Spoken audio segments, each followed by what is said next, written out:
पूर्वांचल विद्युत वितरण निगम लिमिटेड के निजीकरण करने के फैसले को लेकर के अपना फैसला सरकार ने सुनाया था, जिसके बाद कर्मचारियों की हड़ताल के कारण सरकार को पूर्वांचल विद्युत वितरण निगम के निजीकरण के फैसले को वापस लेना पड़ा। कर्मचारियों की एकजुटता के कारण सरकार के द्वारा अपना फैसला वापस लेने की खुशी में उत्तर प्रदेश में जगह जगह धरना प्रदर्शन करने वाले अधिकारियों व कर्मचारियों को आज सम्मानित किया गया।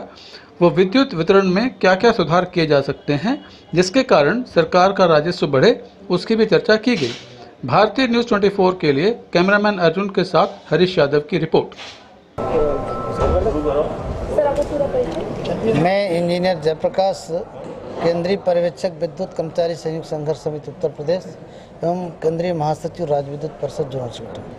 सर, जैसे कि अभी जो निजीकरण की बात हो रही थी, उसको लेकर प्रदर्शन भी हुआ था, धरना प्रदर्शन जगह जगह उत्तर प्रदेश में हुआ था, क्या निष्कर्ष निकला? आप सब भली बात विज्ञ हैं कि निजीकरण किसी भी व्यवस्था, विशेष रूप से आम जनमानस या उपभोक्ता के हित में कदापि नहीं है। इस लड़ाई को लगभग 36 दिनों तक लगातार लड़ने के बाद उत्तर प्रदेश के बिजली का मैनेजमेंट, उत्तर प्रदेश के सरकार ने कई चक्रों में संघर्ष समिति के केंद्रीय प्रतिनिधिमंडल से बात हुई और अंतिम राउंड में 6 अक्टूबर को हमारी वार्ता उत्तर प्रदेश के जो है मिनी कैबिनेट की एक ग्रुप ऑफ मिनिस्टर के अध्यक्षता में उत्तर प्रदेश मंत्रालय में हुआ और वहाँ पे लगभग 3 घंटे के मंथन के बाद जो हमारी डिमांड थी पूर्वांचल विद्युत वितरण डिस्कॉम का निजीकरण की कार्रवाई जो की जा रही है उसे समाप्त किया जाए। तत्काल ये आपके सामने कार्रवाई प्रस्तुत है। इस कार्रवाई से स्पष्ट है, पहले ही बिंदु में लिखा है कि पूर्वांचल विद्युत वितरण निगम का जो कार्रवाई निजीकरण की चल रही थी उसे वापस लिया जाता है। और इतना ही नहीं, उन्होंने यह भी कहा कि इस प्रकार की कार्रवाई उत्तर प्रदेश के किसी भी स्थान पर निजीकरण की कार्रवाई नहीं की जाएगी। भविष्य में किसी भी प्रकार के सार्थक पहल करने के लिए उत्तर प्रदेश के बिजली के कर्मचारियों, अभियंताओं, जूनियर इंजीनियरों से विश्वास में लेकर कोई कार्रवाई की जाएगी। इस प्रकार यह स्पष्ट रूप से वह आंदोलन सफलतापूर्वक रहा। जहाँ तक एक विषय आज का है, ये विद्युत व्यवस्था सुधार संगोष्ठी है। हम सभी सदैव बिजली के उपभोक्ताओं, आम जनता के हितों में कार्य करने में विश्वास रखते हैं। जिस उद्योग में काम करते हैं उसकी बेहतरी के प्रति संवेदनशील है। आज ये उत्तर प्रदेश के कोने कोने में, कल पश्चिमांचल मेरठ से प्रारंभ करके आज हमने यहाँ दक्षिणांचल डिस्कॉम मुख्यालय पे पूरी कैबिनेट हमारी है।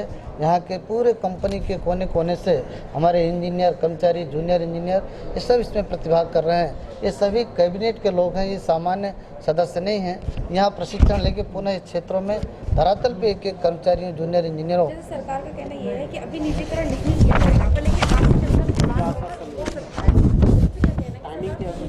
नहीं, टाइमिंग के बारे में एक जो भ्रांति मीडिया के माध्यम से मिली थी तो उसमें मैं तो कहूँगा उत्तर प्रदेश के बिजली का मैनेजमेंट का भी हाथ है। 3 महीने की बात जो लगातार 15 जनवरी की बात हाईलाइट हो रही थी, यह निजीकरण का कोई टाइम लाइन नहीं है।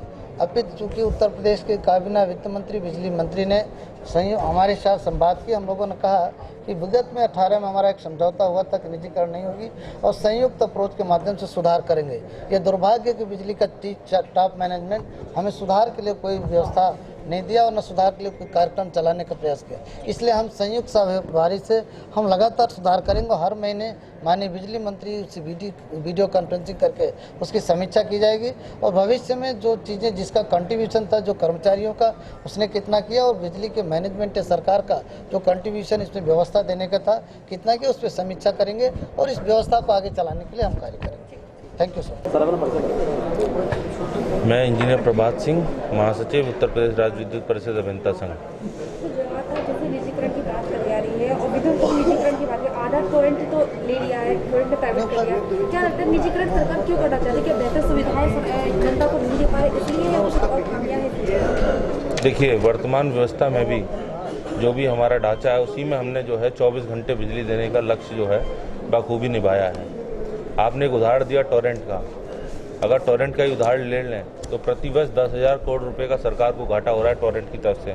टोरेंट वर्तमान व्यवस्था में सरकार को मात्र 4 रुपये 25 पैसे के आसपास यूनिट देती है, जबकि वही सरकार जिसने अभी नियामक आयोग में फाइल किया है कि पर यूनिट कॉस्ट जो न पड़ रही है वो 7 रुपये 90 पैसे के आसपास पड़ रही है। लमसम 3 रुपये का मुनाफा टोरेंट स्वयं अपनी जेब में रखती है। तो ऐसे उदाहरण निश्चित तौर पर निजीकरण को प्रेरणा नहीं दे सकते कि टोरेंट अच्छा है, इसलिए टोरेंट अच्छा कहाँ से हुआ। दूसरी चीज़, जो हमारी वर्तमान व्यवस्था है जो जिसमें जो भी हमारा स्ट्रक्चर है उसमें हम लगातार अच्छी सुविधाएं उपभोक्ताओं को देने में संभव कर पा रहे हो। दिन पर दिन ये चीज़ें सुधर रही हैं। जो व्यवस्थाएं हैं हमारी विभाग की, वो पब्लिक के लिए काम करती है, ना कि क्या नाम है प्रॉफिट मेकिंग के लिए। तो इसलिए निश्चित तौर पर निजीकरण ना जनता के हित में है, ना ही विभाग के हित में और ना ही सरकार के हित में। अगर आप इसकी गहराई में जाएंगे तो पाएंगे कि जो व्यवस्था की गई थी उसमें अरबों रुपए की संपत्ति फ्री ऑफ कॉस्ट देने की बात की जा रही थी, और वहीं क्या नाम है उपभोक्ताओं के लिए महंगी बिजली हो जाती, 10 रुपये के आसपास पर यूनिट उपभोक्ताओं को पे करना पड़ता। और कर्मचारियों के हित में तो है ही नहीं, क्योंकि इतने सारे पद, इतने सारे लोग नौकरियों से बाहर निकाले जाते हैं। तो जब ऐसी व्यवस्था है जो ना सरकार के हित में, ना कर्मचारियों के हित में, ना जनमानस के हित में है, ना, तो फिर ऐसी व्यवस्था को लागू करने का सरकार ने जो निर्णय लिया था, फाइनली उन्होंने उसको वापस लिया। अब बात आ गई सुधार की, जिस सुधारों के लिए हम लोग जगह जगह संगोष्ठी आयोजन कर रहे हैं। पहली बात तो जो हमारे साथी ने कहा स्पष्ट है कि इसका कोई भी लिंक निजीकरण से नहीं है। निजीकरण का प्रस्ताव पूर्ण रूप से वापस कर लिया गया है। सुधार व्यवस्था करना एम्प्लॉयज़ की जिम्मेदारी भी है और हम इसे ओन भी करते हैं कि हाँ सुधार होना चाहिए। सुधार किस चीज़ में? सुधार बेहतर और बेहतर उपभोक्ता सेवाओं में। हो सकता है वर्तमान में आपने देखा होगा कि बिल जो है लेट पहुंच रहा है या गलत पहुंच रहा है, तो इसको और बेहतर कैसे करें। इसका मतलब ये नहीं है कि बिल नहीं पहुंच रहा है, या फिर सप्लाई में मान लीजिए आपने फ़ोन किया, आपकी सप्लाई अटेंड हो रही है 1 घंटे में, तो उसको और मिनिमम टाइम में कैसे अटेंड कर सकें, 15 मिनट्स में, 20 मिनट्स में। तो this is the improvement in consumer services. इसी तरीके से अच्छा राजस्व कैसे लेके आ सकें। तो इन सारी चीज़ों के लिए ये सारे हमारे ही कर्मचारी अधिकारी लोग हैं, आपसी में चर्चा करेंगे। इसके ऊपर हम एक प्रस्ताव बनाएंगे, जिस प्रस्ताव को 19 तारीख को हमें माननीय ऊर्जा मंत्री जी को सौंपना है। Thank you.